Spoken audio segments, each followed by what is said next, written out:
Well, let's dive into today's episode. So, not a chapter today, but doing Well, I was gonna originally try to make this a sort of like 10-minute YouTube video, and then it just got bigger and bigger and bigger and bigger. So today Hmm. we're gonna take a look at all of the book evidence for Hodor, which has yet to happen in the books. But I think it's gonna. And here's a lot of evidence, and certainly a lot of this, Ez has talked about some of this sometimes. We pulled up some of these quotes about like Hodor was all he had, right? So, let's dive in. So, in Game of Thrones, Season 6, Episode 5, The Door, we see one of the most jaw dropping, heartbreaking scenes in the series, the backstory slash end to Hodor. A seemingly insignificant character who can only say one word suddenly makes the entire series seem connected in ways we couldn't even begin to comprehend.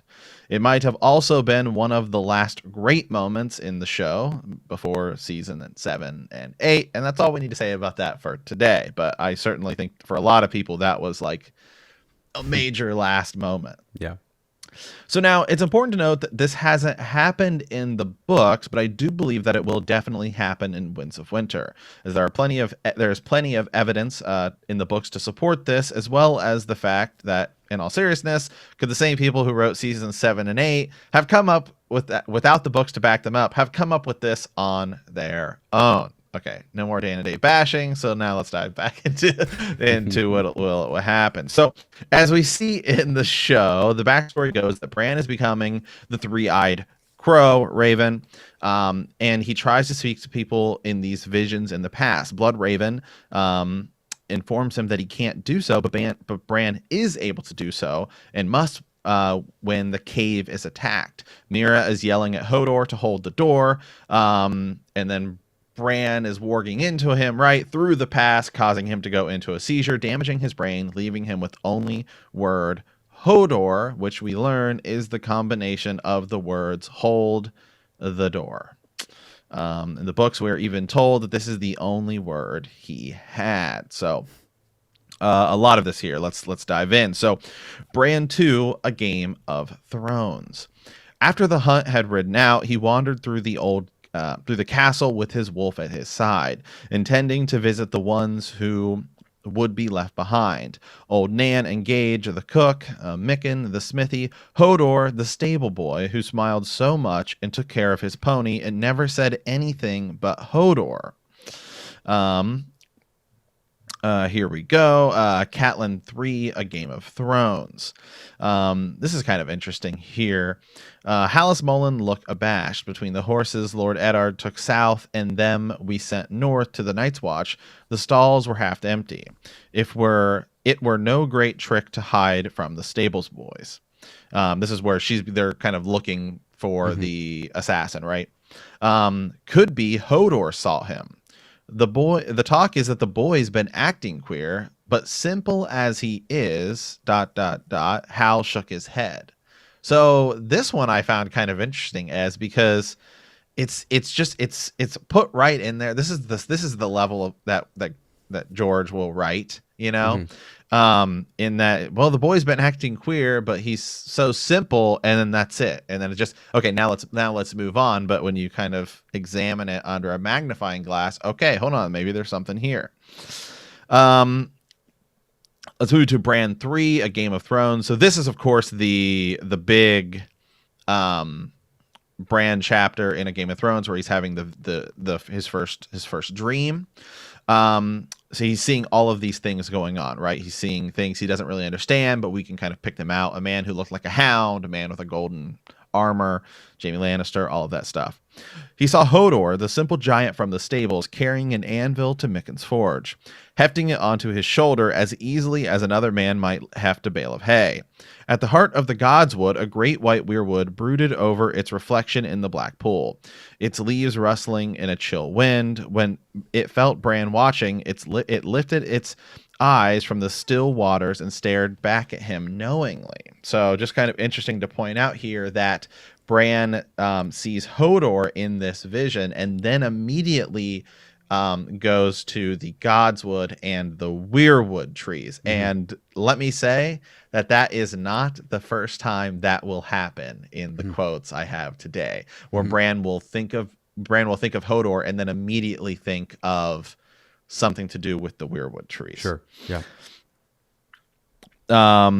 Okay, so let's go here. This is a Game of Thrones Bran 4. He's kind of having a conversation with old Nan here.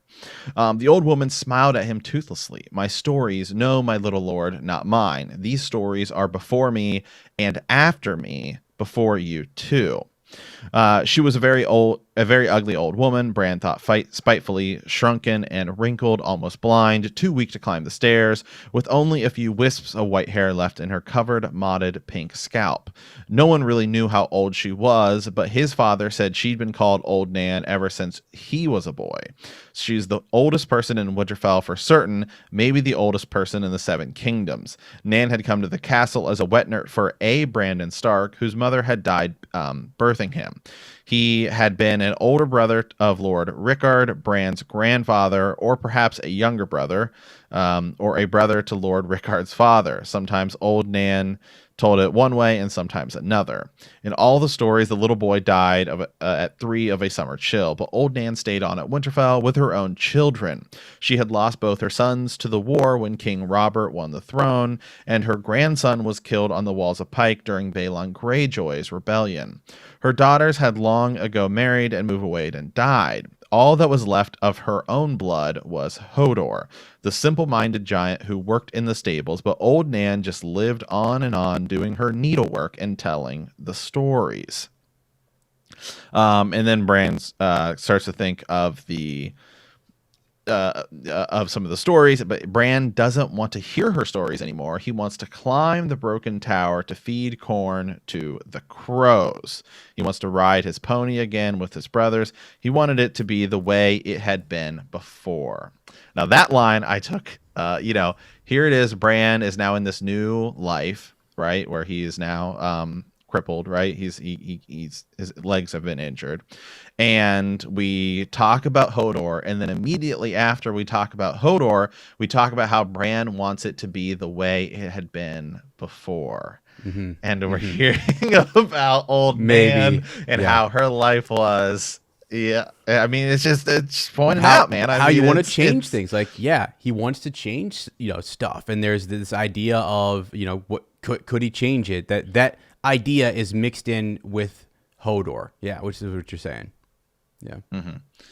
And also it's interesting to point out that most times when we reference Hodor, and this is going to continue, by the way, it's suddenly changed to like there's something sad there, or there's something about wanting to change, or there's some sort of tie to the Weirwoods or crows or something almost immediately following most lines that include the word Hodor. I did a search, by the way, of Hodor in every single book.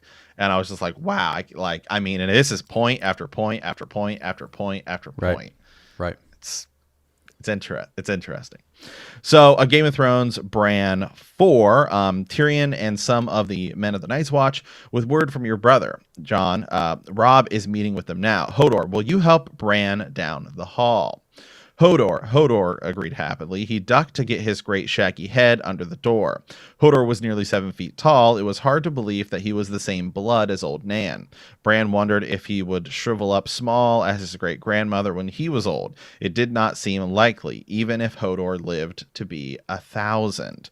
Hodor lifted Bran as easy as if he were a bale of hay and cradled him against his massive chest. He always smelled faintly of horses, but it was not a bad smell. His arms were thick with muscle and matted with brown hair. Hodor, he said again. The young Greyjoy had once commented that Hodor did not know much, but but no one could doubt that he knew his name. Old Nam had cackled like a hen when Bran told her that, and confessed that Hodor's real name was Walder. No one knew where Hodor had come from, she said, but when he started saying it, they started calling him by it. It was the only word he had. Hold on, dude. Hodor doesn't know much. He just happens to know the future.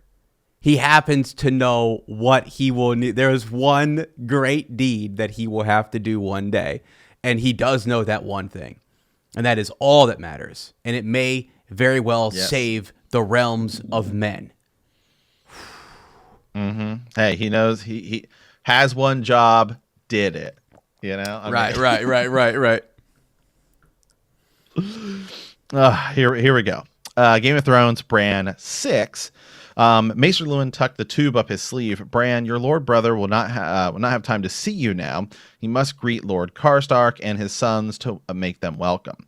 I won't trouble Robb. I want to visit the Godswood. He put his hand on Hodor's shoulder. Hodor. A series of chisel-cut handholds made the ladder in the granite of the tower's inner wall. Hodor hummed tunelessly as he went down hand under hand, Bran bouncing against his back in the wicker seat that Maester Luwin had fashioned for him.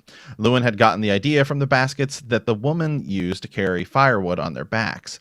And as it had been a simple matter of cutting leg holes and attaching some new straps to spread Bran's weight more evenly, it was not as good as riding Dancer, but there were places Dancer could not go. And this did not shame Bran the way it did when Hodor carried him in his arms like a baby. Hodor seemed to like it too. Though with Hodor it was hard to tell. The only tricky part was doors. Sometimes Hodor forgot that he had Bran on his back, and that could be painful when he went through a door. I just door after door after door reference. It's impressive. It is impressive. Yeah, and we're not even close to being done. Not even close. Not even remotely close. The only tricky part was doors. Mm-hmm. And then when Bran's on him and he's going through a door, it seems like that's when he seems to forget that Bran is there. What's going on there? Mm-hmm. Yeah. Yeah. Yeah. Okay, so here we go. So continuing in that chapter, this is when Robb's meeting with people, stuff like that. This is way before Ned dies, but this is when Ned's gone and Robb and Catelyn's gone, and so Robb's kind of acting as he's in charge. With the distant cheers, Bran's thinking about being Bran the Broken, right? He wants to see. When the distant cheers had faded to silence and the yard was empty at last, Winterfell seemed deserted and dead. Bran looked around at the faces of those who remained, women and children, an old man, and Hodor. The huge stable boy had a lost and frightened look to his face. Hodor, he said sadly. Hodor, Bran agreed, wondering what it meant. So that one's kind of interesting. Yeah, you almost wonder when there's a question mark after Hodor. Is he thinking, is this the time? Do I hold now? Is this when? Do you know what I'm saying? There's a question. It George makes it a question. Hodor, do I hold the door now? I mean, I don't know. Well, it's also interesting to point out that often Hodor is described as being simple, yet here Hodor is asking a question. Yes, he knows. I mean, to ask a question, questioning is of stages of intelligence, right? They describe him as being simple, like he just gets scared, he gets whatever. Well, to ask a question means that you are expecting some sort of a response that you can, begin to answer. So that's good. Okay, so continuing here, Bran 7 in a Game of Thrones. The Maester had only been half listening. Bran could tell. He lifted his eye from the tube, blinking. Hodor won't go down to the crypts. When I woke, I told him to take me down to see if Father was truly there. At first, he didn't know what I was saying, but I got him to the steps by telling him to go here and go there. Only then he wouldn't go down. He just stood on the top of the step and said, Hodor, like he was scared of the dark. But I had a torch. It made me so mad I almost gave him a swat in the head, like old Nan is always doing. He saw the way the Maester was frowning and hurriedly added, I didn't, though. Good. Hodor is a good man, not a mule to be beaten. In the dream, I flew down with the crow, but I can't do that when I'm awake, Bran explained. Again, Crow. Hodor Hodor is a man, not a mule. And then I reference the dream of me being a crow. Mm-hmm. Yeah. Hodor doesn't like going down, probably because the last time when he goes down into a cave, Yeah, he's seen this before. Goes down into this cave. Right. Yeah, he's seen this. Yeah. Okay, so now we're into A Clash of Kings, Bran 2. So remember this, we were here not too long ago. So now this is when Bran is sort of Lord of Winterfell, right? Bran gazed up at the rough stone ceiling above his head. Robb would tell him not to play the boy. He knew. He could almost hear him, and their Lord Father as well. Winter is coming, and you are almost a man grown, Bran. You have a duty. When Hodor came bustling in, smiling and humming tunelessly, he found the boy resigned to his fate. So what? He's also humming tunelessly. He's resigned to his fate. I mean, what? Yeah. Wow. Yeah, I know. Together, they got him washed and brushed. The white wool doublet today, Bran commanded, and the silver brooch. Sir Roderick will want me to look lordly. As much as he could, Bran preferred to dress himself, but there were some tasks, pulling on breeches, lacing his boots, that vexed him. They went quicker with Hodor's help. Once he had been taught to do something, he did it deftly. Okay. His hands were always gentle, though his strength was astonishing. You could have been a knight too, I bet, Bran told him. If the gods hadn't taken your wits, you would have been a great knight. Hodor? ? Hodor blinked at him with a guileless brown eye, eyes innocent of understanding. So, if the gods hadn't taken your wits... So again, all of this, and I love, George has said this before, there are no gods. There are just powers, and people elevate them and give them a name, or let's call that what we don't know, the old gods. Bran is a god. The power of whatever it is, Werewood Network, situation, Green Sight, who knows. That is, if the gods hadn't taken your wits, you would have been a great knight. But the gods required him, you know what I mean? Like the gods actually required him to be the greatest knight of all time.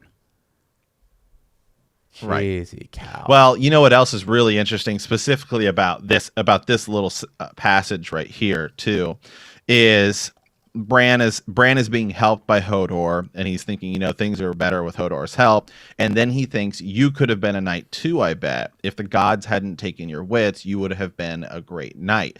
Well, as we know, it's probably going to be Bran that is ultimately the one that does this. And one of the biggest things I think that will be different from the show to the book is, once Bran becomes the three-eyed raven in the show, he turns into sort of a robot. Right. And he seems, just lost of emotion and everything. Mira, he's kind of like, well, see ya. And I don't think that's going to be the way. I think in the books, something that we missed out on in the show is Bran struggling to realize what happened here.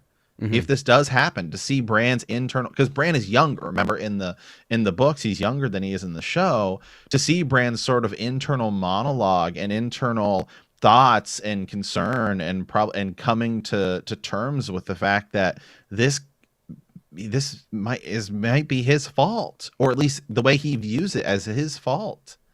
Yeah. We didn't. What did Bran in the show? Did he have any kind of? Did we ever see him deal with this or cope with it? Or I don't really remember if we did. Yeah. No, it happens.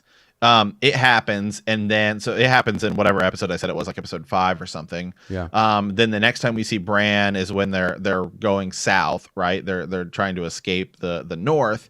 And then we see him see the Tower of Joy scene. And then he ends up showing up at Winterfell in like season 7, and he's like robot Bran.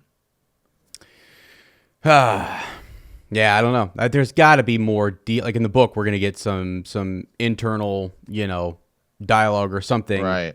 Because remember, it's like Sam says something to him. He's like, "Oh, I'm Samwell Tarly," and he's like, "I'm the three-eyed raven." He's like, "Oh, okay." You know what I Okay, mean? yeah. It's like this, and then yeah. I mean, is kind of it. So who knows? Okay, let's continue on here. So same chapter here, Clash of King, Bran 2. A prince should be better than that. Osha laughed. Well, your dreams are your business. Mine's in the kitchens, and I'd best be getting back before Gage starts to shouting and waving that big wooden spoon of his. By your leave, my prince. She should have never talked about the wolf dreams, Bran thought as Hodor carried him up the steps to the bedchamber. He fought against sleep as long as he could, but in the end it took him as it always did. On this night, he dreamed of the weirwood. It was looking at him with its deep red eyes, calling to him with its twisted wooden mouth. And from its pale branches, the three-eyed crow came flapping, pecking at his face and crying his name in a voice as sharp as swords.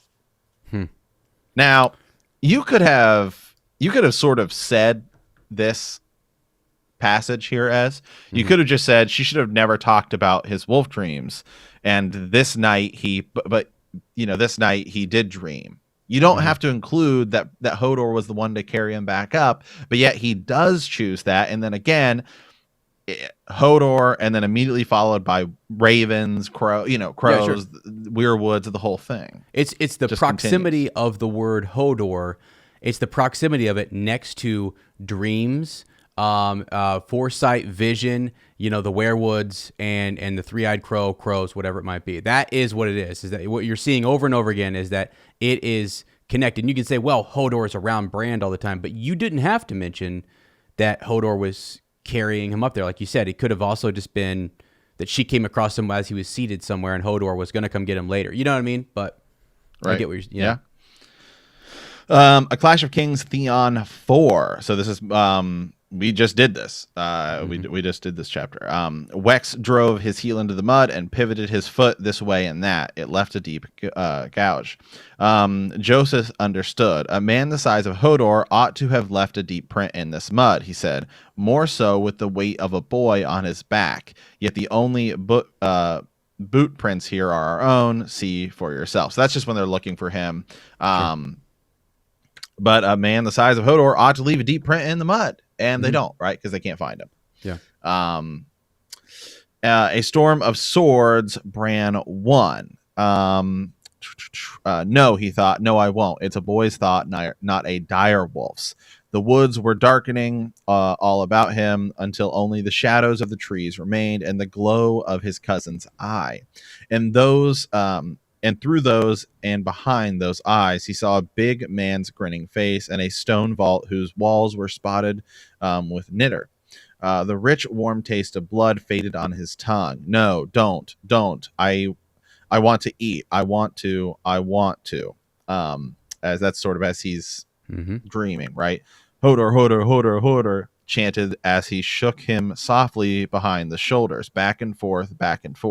He was trying to be gentle. He always tried. But Hodor was 7 feet tall and stronger than he knew, and his huge hands rattled Bran's teeth together. No, he shouted angrily. Hodor, leave off. I'm here. Hodor stopped, looking abashed. Hodor. Now, this one I find particularly sort of sad when you think about it, because here Bran is having this sort of dream, right, where he's in summer, and to Hodor it seems almost like he's having a seizure, right? He's freaking out. The same thing that happened to Hodor when he's sitting there on the ground, hold the door, and they're shaking him. I mean, it's it's heartbreaking, man. It is. Yeah. Bran 2. This is sort of just another one of showing some sort of like intelligence with Hodor, right? This isn't going to be one of those love stories, is it? Bran asked suspiciously. Hodor doesn't like those so much. Hodor, said Hodor agreeably. He likes the stories where knights fight monsters. Cheesy cow. 'Cause that's what he does. That's what he does. He does more for the realms of men than the entire Night's Watch put together. I mean, it is crazy That sacrifice is huge. And also, yeah, like you said, I like how you said that, Hodor said agreeably. Yeah, Hodor, no. Like, as in, like, he's saying, no, I agree. It's like. Yeah, exactly. I mean, exactly. But so often what they do is they make it seem like he's simple, but all throughout Hodor's story, you can tell he's not just He is simple. comprehending. There is something more there. Yes. Mm-hmm. Yes. Okay, here we go. Storm of Swords, Bran 4. We should sleep, Jojen said solemnly, after they were full. The fire was burning low. He stirred it with a stick. Perhaps I'll have another green dream to show us the way. Hodor was already curled up, snoring lightly. From time to time, he thrashed beneath his cloak and whimpered something that might have been Hodor. Mm-hmm. Bran wiggled closer to the fire. The warmth felt good, and the soft crackling of flames soothed him, but sleep would not come. Outside, the wind was sending armies of dead leaves marching across the courtyards to scratch faintly at the doors and windows. The sound made him think of old Nan's stories. He could almost hear the ghostly sentinels calling to each other atop the wall and winding their ghostly war horns. Pale moonlight slanted down through the hole in the dome, painting the branches of the weirwoods as they strained up towards the roof. It looked as if the tree was trying to catch the moon and drag it down into the well. Old gods, Bran prayed, if you hear me, don't send me a dream tonight, or if you do, make it a good dream. The gods made no answer.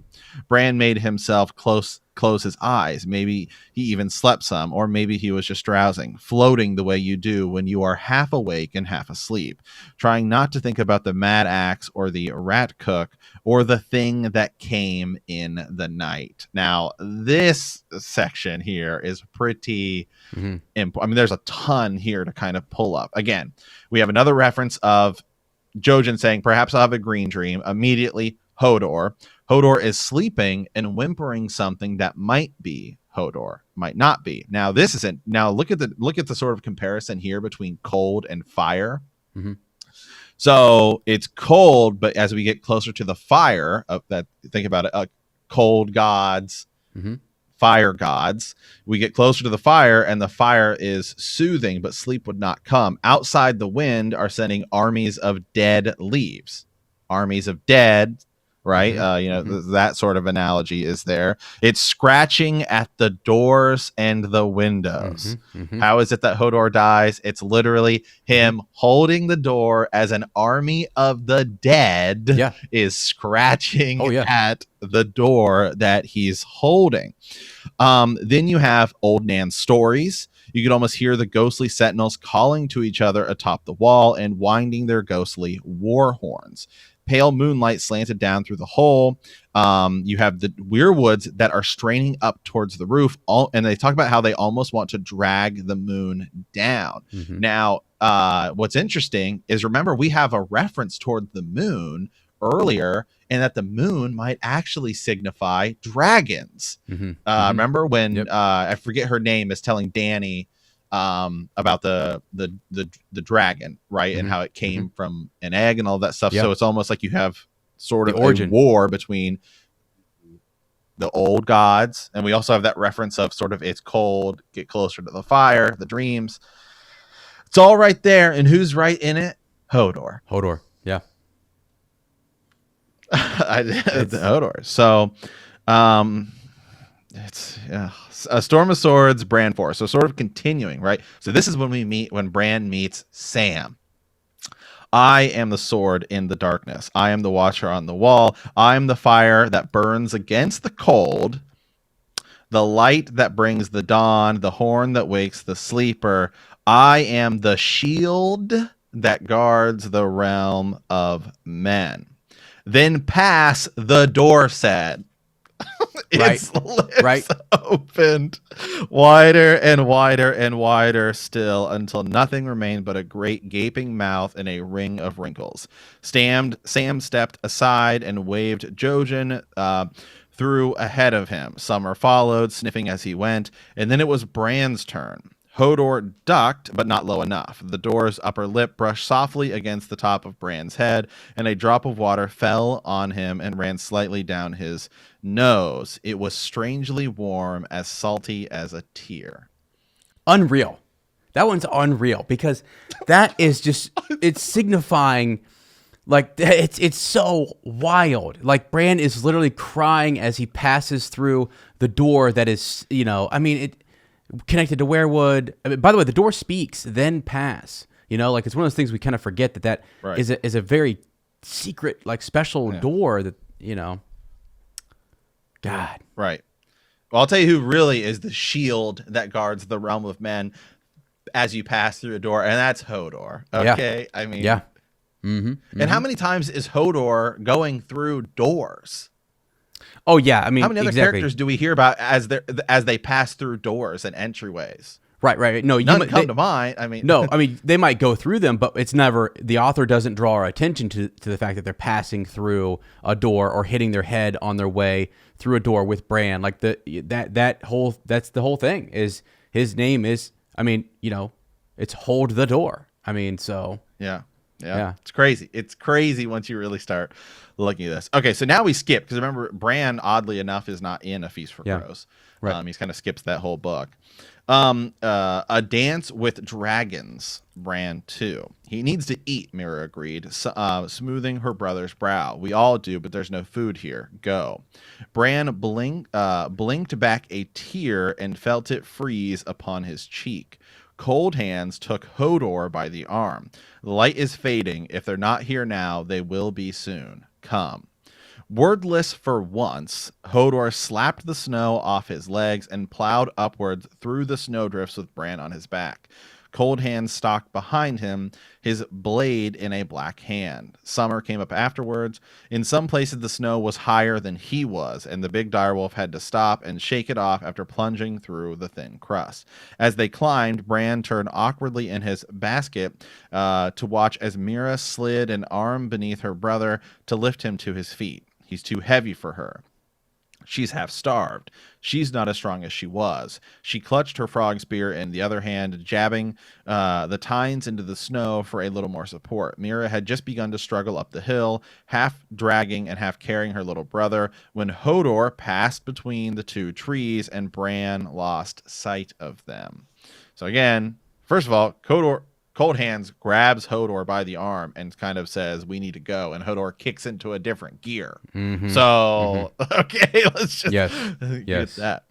So a little bit further in A Dance with Dragons, Bran True, Hodor, came a whimper from somewhere down below. And suddenly he was not Bran, the broken boy crawling through the snow. Suddenly he was Hodor halfway down the hill, with a white raking at his eyes. Roaring, he came lurching to his feet, throwing the thing violently aside. It went to one knee, began to rise again. Bran ripped Hodor's long sword from his belt. Deep inside the cold, he could hear poor Hodor whimpering still. But outside, he was 7 feet of fury with old iron in his hand. He raised the sword and brought it down upon the dead man, grunting as the blade sheared through wet wool and rusted mail and rotted leather, biting deep into the bones of flesh beneath. Hodor, he bellowed and slashed again. This time he took the White's head off at the neck, and for half a moment he exulted, until a pair of dead hands came groping behind his throat. Bran backed away, bleeding, and Mira was there, driving her frog spear deep into the White's back. Hodor, Bran roared again, waving her uphill. Hodor, Hodor. Jojen was twisting feebly where she'd laid him down. Bran went to him, dropped the longsword, gathered the boy into Hodor's arms, and lurched back to his feet. Hodor, he bellowed. So it'll continue on here in the next passage. But think back to when we said that, wow, Hodor, you could be if the gods weren't so cruel, you could be a knight. And Bran also wants to be a knight, right? And, well, here they're acting like knights together. Yes. Yeah, and you know what it says? So Bran went to him, dropped the longsword, gathered the boy into Hodor's arms and lurched back to his feet. So see how connected they are. Bran went to him. It's just interesting how Right. he is using Hodor, but at the same time, whenever you hear but Hodor is still whimpering Hodor, like he's still there in Bran's mind. Mind you, I think Hodor is still also, he's just There. but he also knows the reason the whimper is coming and that it's there. He knows his time is coming possibly to an end. He's seeing this come to a point where he knows more than Jojen, who says he can see his death coming. Remember, Jojen is always around him talking about, I've seen my death. I know when it's coming. No, let me tell you who really saw their death years ago before you, Jojen. Hodor. Hodor saw how he would end and how he would save, Bran and those that he loved in the realm and all of this kind of stuff, right? So when he's whimpering there, even though he's laying these whites low, it's that he knows that, and he keeps asking the question, Hodor, is this the time? No, not yet. Okay, and we keep fighting on. I mean, Continuing in that chapter, Bran 2, A Dance with Dragons. The whites, Bran realized, someone set the whites on fire. Summer was snarling and snapping as he danced around the closet, a great ruin of a man wreathed in swirling flame. He shouldn't get so close. What is he doing? Then he saw himself, sprawled face down in the snow. Summer was trying to drive the thing away from him. What will happen if it kills me? The boy wondered. Will I be Hodor for good and all? Will I go back into Summer, or will I just be dead?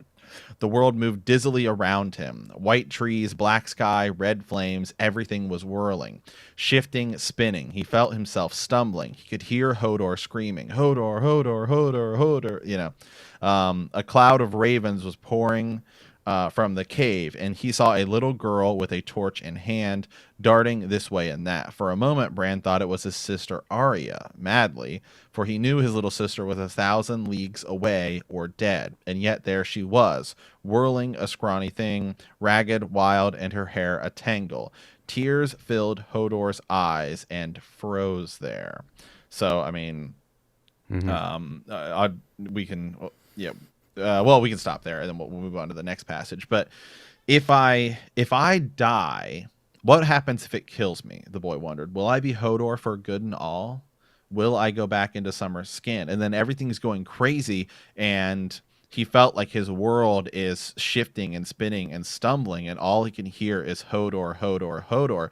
This is probably what happens to Walder as he becomes Hodor.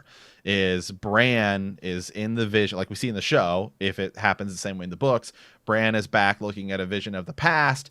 He wargs into Hodor through the past into the future, and suddenly it's like, what is, you're seeing this army of the dead, and you're just hearing hold the door, and it's one simple task, and that's what you're doing, and then it just, you get stuck, because Hodor dies as he's yelling hold the door, and he gets stuck here. Tears filled Hodor's eyes and froze there. That's probably what happens to Walder. He's frozen as Hodor now. Yeah, he sees that. And it's also weird too that I don't remember in the show, Bran is seeing something and it's time to go. He's caught up in a vision back in the past, right? And correct me if I'm wrong, because I might be wrong on this, but the attack is happening and he's not coming back too, correct? He's caught up in the Weirwood network, right, or whatever, and the three-eyed raven, three-eyed crow is telling him it's time to go. Mira and everyone is trying to get out of there, and it's actually the idea that because he was in the proximity of I just forgot his name, Willis, right? So he's back. Walder. Okay, so he's back with Walder, and so it's that proximity. I think it is Willis. I think in the show they do call him Willis. You might be correct on that. Do they? I can't remember. One of the two.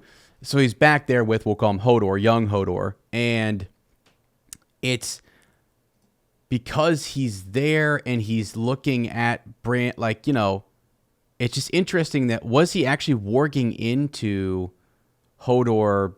He's already not warging, you know what I mean, skin changing, but he's already back in time, right. And it's just that it's almost like it's the portal is opened, and he is like able to see his future because he's hearing it like through in an extreme way. Like Mira is yelling. She's the one yelling, "Hold the door." While so whatever's happening around Bran is coming back through. He's opening a way back through because when he's there, he's not like he was in. He just sees the boy Hodor, you know. Right. Hodor is actually I'm watching. He's actually just holding the door, and Bran's not even in him, right? I mean, as far as I can tell, like Bran's actually, unless he's in two places at once, Bran's back in time and in the present, you know. Yeah, I'm pulling it up right now just because I just want to, because it's it's obviously been a while since I've watched it, seen like frame by frame. Yeah, they're in the tunnel. Bran is in the Weirwood Network, and remember the Night King kills Bloodraven. Remember he sees Bloodraven like dissipate while he's back in. Looking into the thing, they're being attacked. Remember, Leaf sacrifices herself. She basically blows up kamikaze bombs, all these things, and Hodor is running through as well. Hodor opens the door. I'm pulling it up right now. So here's a frame by frame. Mira's got him on a sled. Mira's got him on a sled. She's pulling him. Hodor's holding the door. He's looking around. Remember, he was viewing I believe Lyanna, like a young Lyanna. He's looking around and he looks over at I believe it is Willis. In the show is his name. Whatever, young Hodor. And he's looking at him and he just kind of stands up straight here, and it's almost like Bran is, I don't know if he's warging through him. It doesn't actually. We just kind of see him fall down and sort of. You're right. It might just be the proximity. But it also makes sense that because Mira is yelling that and is yelling for Bran to come back and is yelling for Hodor to hold the door, and he knows that Hodor maybe needs him. And so since Bran is not there in the present to skin change to him in the present, he's caught up in the past, so he tries to skin change into young Hodor, which effectively sets off this whole Hodor situation. So he actually goes back into the past and tries to skin change while he's viewing the past. I think that's sort of what happens, right? That's the way it goes down. Maybe he thinks he's stuck there, so, you know? It is. Yeah. Okay. Yeah. So it is Willis in the show. That's what I was trying to remember. Just because you have Walter Frey and they're like, well, we want to, for TV, let's make it just why you have Osha and Yara and Asha and all that stuff. So, excuse me. Yeah. And so but Bran looks at him. Bran turns and looks at him, young Willis in the show, and he's screaming, "Hold the door!" Yeah, it's so sad. But I mean, to me, yeah, I mean, everything I'm seeing here, we have just a little bit more to go here. And then we'll just dive into the whole thing. So, A Dance of Dragons, Bran 2, so that same chapter. The way the shadows shifted made it seem as if the walls were moving too. Bran saw great white snakes slithering in and out of the earth around him, and his heart thumped in fear. He wondered if they had blundered into a nest of milk snakes or giant grave worms, soft and pale and squishy. Grave worms have teeth. Hodor saw them too. Hodor, he whimpered, reluctant to go on. But when the girl child stopped to let them catch her, the torchlight steadied, and Bran realized that the snakes were only white roots like he had hit his head on. It's weirwood roots, he said. Remember the heart tree in the God's Wood, Hodor? The white tree with the red leaves? A tree can't hurt you. Hodor plunged ahead, hurrying after the child and her torch deeper into the earth. They passed another branching and another. They came into an echoing cavern as large as the great hall of Winterfell, with stone teeth hanging from its ceiling and more poking up through its floor. The child in the leafy cloak wove a path through them. From time to time, she stopped and waved her torch at them impatiently. This way, it seemed to say. This way, faster. And just continuing on here. But a tree can't hurt you. Yeah, let me dive in. Often I have said, look at the description of this cave.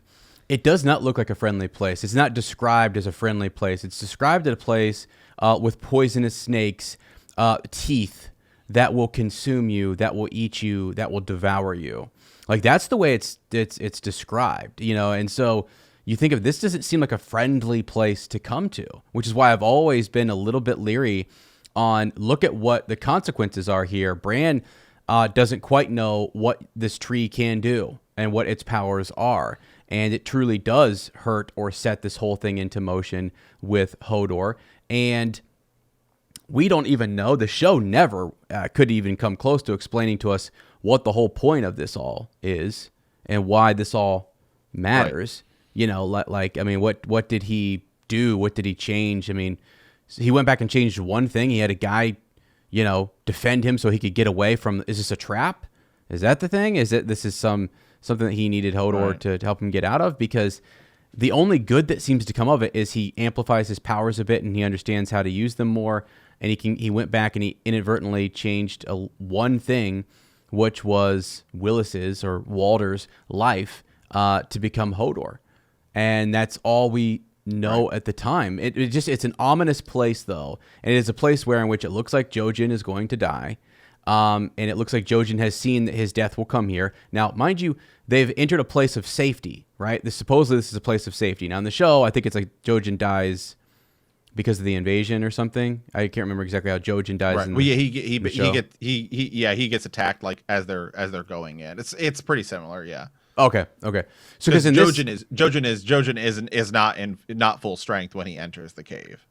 Okay, gotcha. It's pretty similar. Okay, yeah. So, but I just mean like because right now we're suspecting all the ideas are that the paste is that Bran's eating and stuff is possibly Jojen and that kind of stuff. So, how did he die? How did he really die? It doesn't really quite make sense. So, one of our companions has already gone in here to die. Hodor will die. Bran and Mira escape. So the whole thing seems not good. It does not seem like a lot of really good things happen by coming here. It does seem like a trap, essentially. And the reason I say this is because I've got nothing to tell me what the three-eyed crow has done to help us. Right. So, and keep in mind that the other thing, one of the things we still don't know is exactly how Bloodraven comes to be the three-eyed crow. It seems likely that there was probably one before him. Because really, Bloodraven's only been there for 70 years at most, right? Or whatever. He goes missing 250. So really, he's only been there for 50, 60 years. It seems likely that Cold Hands has been there even longer. So what's to say that he didn't go ranging and some of his men get attacked, similar we see here by Whites and the Leaf and some of these other children of the forest, who we know in the show at least created the White Walkers as sort of a weapon to fight back. Yeah, that'll tell you something. We theorize in the book that that's the case, and we know obviously there was wars with the children and all of these things. They find somebody who has some level of green sight, and they're like, "Hey, we could use this guy. What if we just plug him into the tree we got here?" And that's what ends up happening with him. What's to say Bloodraven wasn't injured by fighting off a bunch of Whites, and then they drag him into the cave and throw him in there. I mean, just because in the show they seem like they're good guys does not mean that the children of the forest are good at all, or that we should begin to trust them whatsoever. Not to say it's their fault that the men invaded their lands and all of this stuff, but certainly just where we certainly stand with them. So that in its own right is something we should take with some sort of caution as to what's going on in this cave. Yeah, for sure. One of the quotes you mentioned earlier, because it gets all kind of muddled because you have a weirwood door back at the wall that will open that seems to be in alliance with the men of the Night's Watch, but we have a member of the Night's Watch who goes missing and becomes the three-eyed crow. You also, in that same quote that you mentioned earlier, it said that the weirwood roots were reaching high. They were going higher and higher as if they wanted to pull the moon down. Right. Now, one of the legends with the Children of the Forest is that they did want to call meteors down, the hammers. They wanted to bring the hammers down and cut off the neck. That's why the neck is all marshy. They wanted to bring asteroids down or whatever it might be, some power they wanted to conjure to sever the connection between Essos and Westeros and the Arm of Dorne. So you have all of those different things, and when you read that one little line where it's like, why are they wanting to attach themselves to the moon and bring that down again? And the moon, as you said, is connected to dragons. LML, who a lot of people know as a creator, his big theory is that what will bring the wall down is actually the moon, and that meteors from the moon will come again, and that's the last barrier. Like, they need to use their power to cross with their army, the children of the forest or whoever, or maybe now the children are not in control and they're actually servants to what they created, and may actually use the White Walkers and their powers to break through the wall to get back across, and they'll meet. I don't.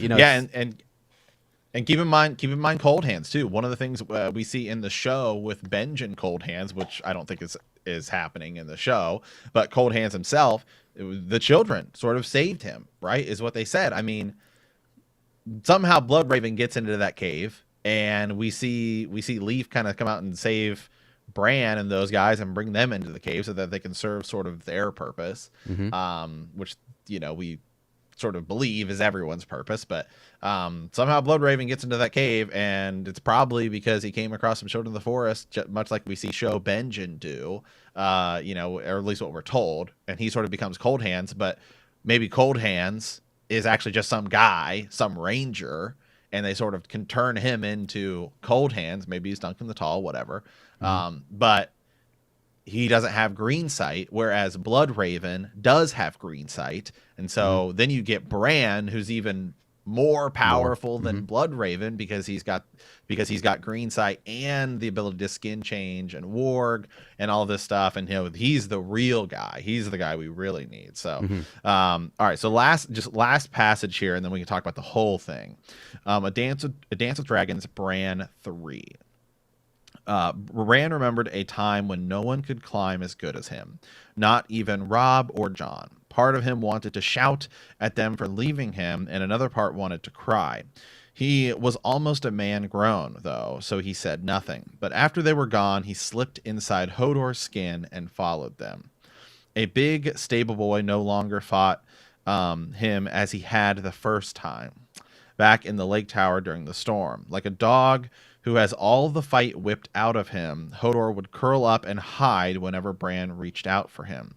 His hiding place was somewhere deep within him, a pit where not even Bran could touch him. No one wants to hurt you, Hodor, he said silently to the child man whose flesh he had taken. I just want to be strong again for a while. I'll give it back the way I always do. No one ever knew when he was wearing Hodor's skin. Bran only had to smile, do as he was told, and mutter Hodor from time to time. He could follow Mira and Jojen, grinning happily without anyone suspecting it was really him. He often tagged along, whether he was wanted or not. In the end, the Reeds were glad he came. Jojen made it down the rope easily enough, but after Mira caught a blind white fish with her frog spear, it was time to climb back up. His arms began to tremble as he could not make it to the top, so they had to tie the rope around him and let Hodor haul him up. Hodor, he grunted every time he gave a pull. Hodor, Hodor, Hodor. So here we have Bran sort of taking Hodor's body, really, just as he wants. Going more and more into it, right? Remember, Jojen and everyone's warning him about going into summer. Hey, you can't just live inside summer. All of these things. I'll give it back the way I always do. Well, I don't know, because the way he always is Walder, and then he becomes Hodor. It's something interesting. This is going to be a totally bizarre theory, and there's no book evidence or even show evidence for it. But Bloodraven as conniving and just mysterious and seemingly knows everything. He has his network and his spy network. The way I kind of look at this, and one of the ways you can look at it, is you remember the passage you just mentioned where when you skin change into someone, well, what if you're in someone else in their mind and your body dies? Varamir, is it Six Skins? Yeah. I always get thrown because of the I know Raven because that one, I swear to God, guy kept sending us Raven after Raven. He's a patron. I don't know if he is anymore. There's a lot. I have to go back and look. So if you're still with us, thank you. I have to go back and look. There's like 70 people. Yeah, we have a patron known as Foreskins. Is his name. Foreskins. Yeah. So I always get thrown. But so Varamir Six Skins though in a prologue actually has that situation happen where like the body dies, but you enter in skin change. It's an abomination, right? You're in someone else's mind, and then you dominate that mind, and you take over, and you control it. So one thing that I think, you look at Bran becoming in the show robotic. He is no longer Bran. Where is Bran then? And who is that now?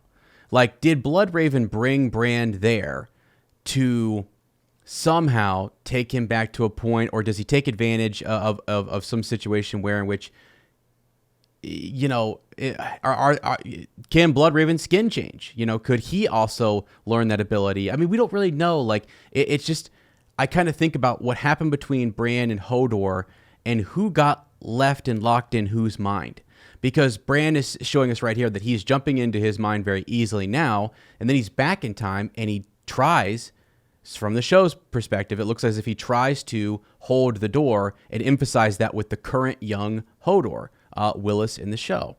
So does his mind, as Hodor is being holding the door, the more, all we see is, like, dude, Matt, all we see is Bran going off, and he's still in Hodor in the past, holding the door as Hodor dies. Did Bran actually, did his consciousness go into young Hodor and stay there, kind of thing? You know what I mean? Some weird time loop. And then who is now Bran? Right. What does that leave with the boy who was there? Like you know? And keep this in mind. One of the things, you know, this is sort of the Green Dream thing, is up until this point of hold the door, Bran always has to sort of touch the weirwood and be touching the weirwood to see those visions. Well, what happens in this situation is, remember, Bran goes, he sees the Night King. Night King grabs him, seal's like broken. We can get in the cave now. Well, Bran is in a vision as this is happening, and Mira drags him away from the tree. That's right. So does no longer being connected to the tree sort of affect things, and maybe that's why Bran couldn't get back. Maybe that's why Bran couldn't get back at that point. Yeah. So that's something to keep in mind too, that we could see in the show. Now after this, it seems like Bran can do it willy-nilly, however he wants, because he's now like the three-eyed, you know, crow or whatever, three-eyed raven in the show. But who knows? Who knows how it's going to play out in the book? Maybe you do have to be touching a tree. Maybe you don't. Maybe for him, we don't know. Yeah, and again, he has dreams. I mean, in his dreams, he's seeing things. It's all kind of mixed, right? He has his wolf dreams where he's warging. He can skin change into Hodor, and he has what looks like potentially. Is he how's it already shifting into the Werewood network? If you call it green site, whatever you want, I don't know what you call it, right? But something is happening there. It just seems to me that when he goes back in the show, he then is shifting into because he is in the past. His mind is attached to the past. He cannot in the present shift his mind into current Hodor. But in the past, he tries to, and he shifts it there, and he's stuck there, holding the door until Hodor, the current Hodor dies, or whatever, holding that door. And so like how long does that go on for? And did Bran ever get back to his original body? I mean, we just don't know. We honestly don't know. And I know that sounds crazy and it's bonkers and it's whatever, but like you also have, like I say, a very ominous looking cave. It seems like he came there and he learned what? You know, I mean, what did he learn? It's like, it's almost a self-preservation thing, as if I wouldn't be surprised if, you know, in the show, it's the Night King grabbing him or something. Something will be revealed to Bran in the cave that will help him, I think, realize that there's a danger, a trap, or whatever, and it's going to be self-preservation for him to save himself and his friends or whatever. That's going to cause him to shift into Hodor in the past and save himself. But then, who occupies Bran? Can he come back? You know, does he? I don't know, man. We don't understand the powers. It's kind of like, have you ever been updating your computer or a file or something, and it always gives you the warning, don't turn the power off, and then like for some reason you either lose your internet connection or it does, and then you try to open it and it just like is corrupted and doesn't work, and you gotta uninstall, reinstall the whole thing. That's literally what the heck is happening right here. Yes. It might literally be because she pulls him from the tree. Again, we'll see if this happens the same way in the books. Right. I totally think it is. I mean, I totally think that the Hodor hold the door thing is going to happen in the books. I 100% there. If it doesn't happen, then Hodor is just some weird thing that George wrote, and these two guys who couldn't write a good ending to the series of the show came up with the greatest idea ever. Right. And I just find that hard to believe. So Right. I mean, Right. Yes. And I really want folks to answer this question for me. In the show, when you look at Bran as he leaves and he was in the past, we don't really see him. Maybe we do at the show. I can't remember. Come back, right? I can't remember if we do or not. If he comes back to his own mind or body, it just goes off in the snow and the thing ends. It just ends, I think. And Hodor is holding the door. That is the way it ends. Yeah, and so we don't really see him come back to himself. I'm watching it right now. He's holding the door. God, it's so sad. It's so sad. It's playing, it's playing the music, and then the thing too is that Mira's dragging him off, and there's a storm going out, and so he can no longer see Bran. He's just holding the door. Yeah, he's just holding the door. So, but my point is, it's just zooming in on to Walder in the or Willis in the show, excuse me, and then that's kind of it. And then it just cuts to the, and then it just Bran is actually watching him the whole time, and then we see him just say Hodor, Hodor, Hodor. Yeah. Well, and so I guess what I'm saying is, as we see when you brought the whole thing between him and Sam, and Bran is talking to him saying, he's not Brandon. He's not Brandon Stark. He's the three-eyed raven. So why in the show is he not still just Bran? Who is it? Just the title three-eyed raven, or is he? Because he seems changed. He seems robotic. He seems less connected to his family. Bran, the young boy Bran, who wanted to be a knight, is gone afterwards. So who's replaced him? Now, how's he changed? And keep in mind in this episode, another thing that happens, probably likely to happen in the book, is Summer dies. Summer dies in that cave, and remember, as we've seen, the wolves die. Not good. They lose, that's bad, right? Rob loses his wolf. When Rickon loses his wolf in the show, he's dead.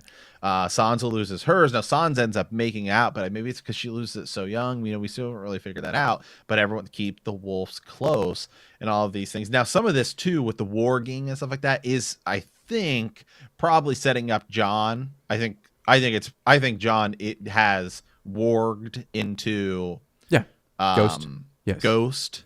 And then Melisandre's going to resurrect him, which I think is probably why he's not going to come back like a Lady Stoneheart type situation. Sure. And so Jon, I think, will be sort of like, he'll be changed, but I think he'll be more like normal, obviously. But if Bran loses Summer as all of this is happening, then remember the direwolves, and his direwolf especially, more sort of that connection with warging into him. There's like going to be a lot of like magic and stuff to unpack as to what all happens. Does he losing that connection while he's inside young Hodor in the past, going into the future? Right. Is that connection too? Yeah, it's weird to think, like, what if you had someone as powerful as Bran who's in a cave who is being killed by whites or others or whatever, but knows that Bran's current body, that current person has skin shifted, has skin changed into a past Hodor, and that mind is open to occupy. Is Bran's body, as it's being dragged away in the snow, open for occupation by another skin changer like Bloodraven or some of those other children? I mean, I don't know. I'm just throwing out crazy kind of ideas here, but like, is it that I don't know, Also, Hodor and Bran like a lot of the same things. Like that whole passage where you brought up, like, Hodor likes the stories about knights, just like Bran. That's the stories they want. Similar things scare them, and stuff like that. So there is a somewhat of a connection. I don't know. Oh man, I'm gonna try and find it really quick.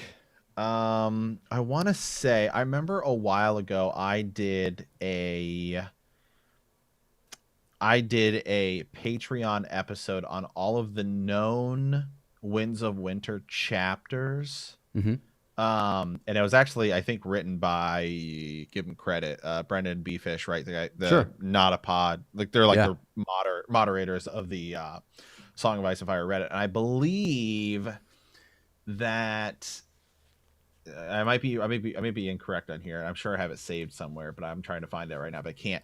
I believe that there was a brand chapter.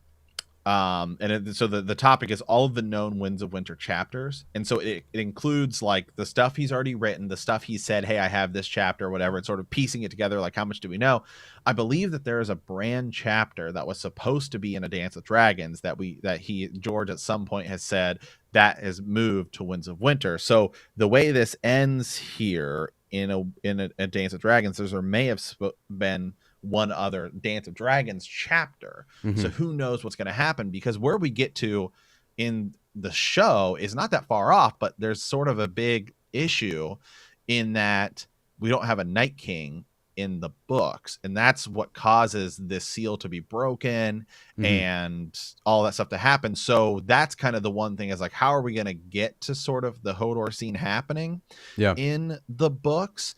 Or is somebody going to be revealed? Now, there's theories out there that a theory I found kind of recently, I did a Patreon episode on it, is Cold Hands the Night King, which would be real interesting if Cold Hands is something not like Benjen or even Sir Duncan the Tall. So he precedes Bloodraven there. Then how the heck did he get made? And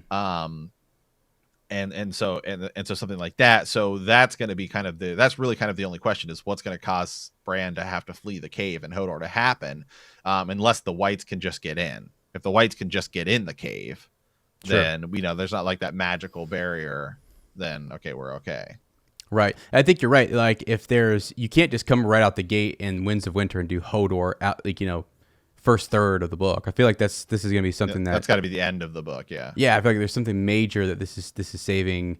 This is a big moment. So you're going to have multiple chapters where he's in the cave working with Bloodraven, understanding what's going on, going back in time, looking at different things. I think way more of that's going to be covered. And I think the plot will Jojen won't make it. Something is going to happen. Mira is going to start to realize that this is maybe a trap, try to talk Bran out of what's going on. I think it's bad. I think it is bad. And I don't think that it's a good thing. I think Bran has been, as I said all along, Jojen is being misled. That's the big thing. Bran is putting his faith in Jojen. Who is Jojen putting his faith in? And I think, I don't know. I think they're both young, and you see how many people misinterpret things. Melisandre can't quite read those flames right, and she's ancient, and so you have a young boy who's being led by these green dreams. And said it before, but I just don't think. Why do we trust Jojen just so blindly? It's just, I don't know. Where's it all leading us? Just because he's correct in some things. I will say the idea more and more of, like super, like, is Shiera Seastar Quaithe, if she's still alive, right? Well, if Shiera Seastar is Melisandre, which some people believe, that she is, right? Because glamoring and all of that stuff, that would make for a really interesting dynamic of like Bloodraven, essentially, possibly, we think maybe the three-eyed crow may be bad. Okay. In the books, the three-eyed crow may end up being the leader of the others, not the other way around. Right. Right. Then you would sort of have this cool throwback dynamic in which you have Shiera Seastar maybe versus Bloodraven. Right. And that is kind of interesting because they were sort of lovers, but she would never marry him and all that stuff. And that would be kind of an interesting dynamic to have that kind of like throwback sort of a clash now between those two. So that's kind of interesting. And then the idea of the Children of the Forest being sort of also bad guys trying to fix whatever problem they created with the White Walkers by luring sort of these green seers in here to use them. And then luring the Lord Commander of the Night's Watch in Brendan Rivers there. Maybe they lure him there, who knows? And then it's like you're using the shield that guards the realm of men, sort of. Who knows, man? I know. No, that's what I mean. Like, it's odd that someone with that much insight and knowledge, it just says he disappears. I mean, why? Like, it's just, what did he see? Like, how much faith are we putting in some of this green sight and visions and dragon dreams and things like that maybe we need to, the Maesters are always cautioning us to, like, one, they're saying it doesn't exist, it's not real, whatever. But like, maybe we need a bit of caution because how did he get captured, or did he turn himself over to them? That's a huge mystery. We're going to have to kind of, look. Well, mystery. I mean, there's some really interesting suggestions when you read those last chapters with Bran and the other individuals, the other children who with multicolored eyes who are there attached to werewolves. It's creepy. It's scary, and it's like, what are they doing? What are they doing?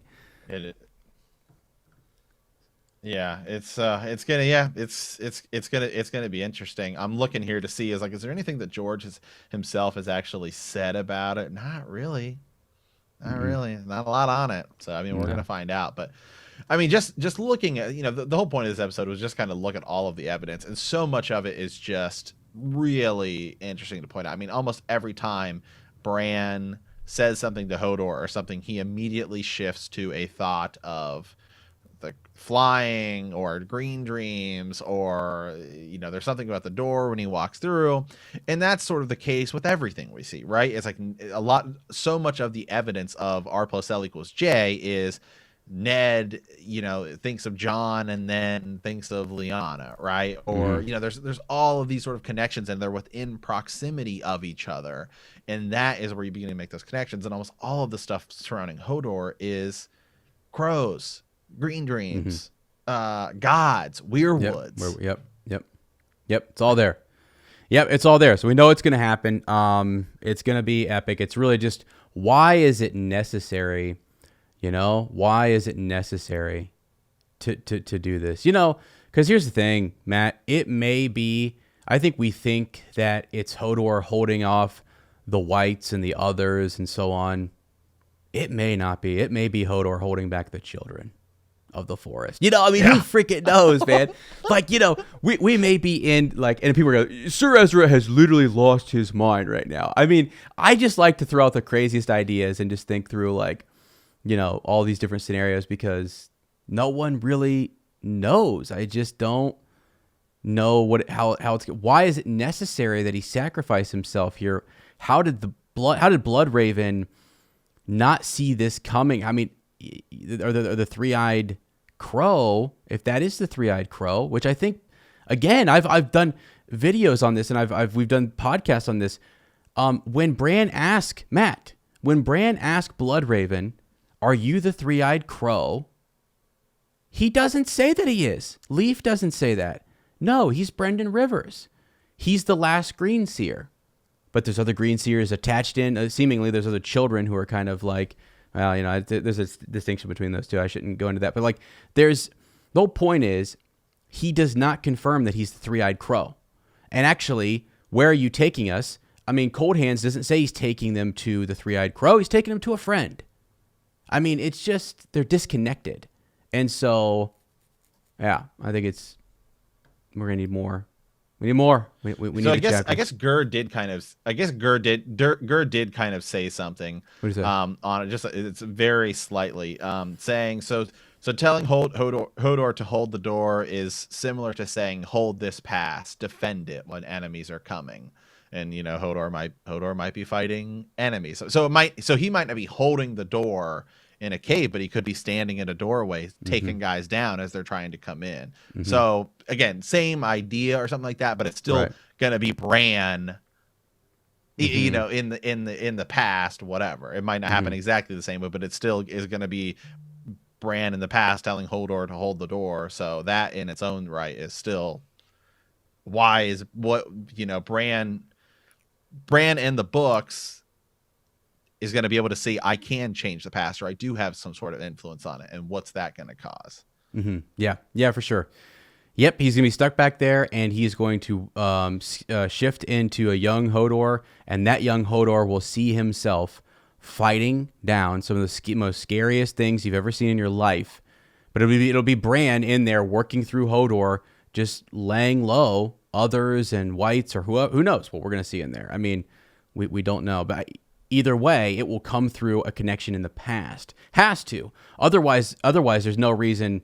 Bran has to be in the past for that to matter to a young Hodor, right? I mean, there's no other way that you could. If he's just skin changing into him in the present, doesn't matter. He'll die, and hopefully his mind doesn't die in that body. You know what I mean? That's something else Yeah. too. Is when do you shift back out? So, anyways, lots of questions. Wow.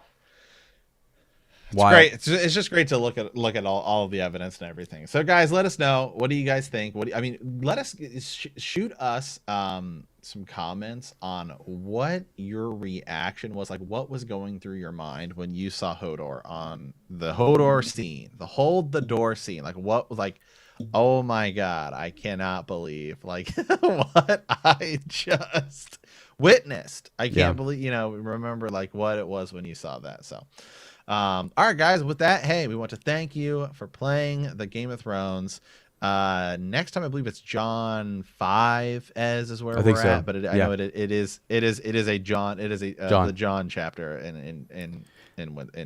Yeah. in Clash of Kings. Yeah. Dawn came and Corrin half hand came as well, Yeah. right? So yeah. All right. If you like our podcast, don't forget to subscribe, like us, write that review, leave us a comment, or send us a raven at btkcast@gmail.com. As always, we want to thank you for listening, and remember to hold the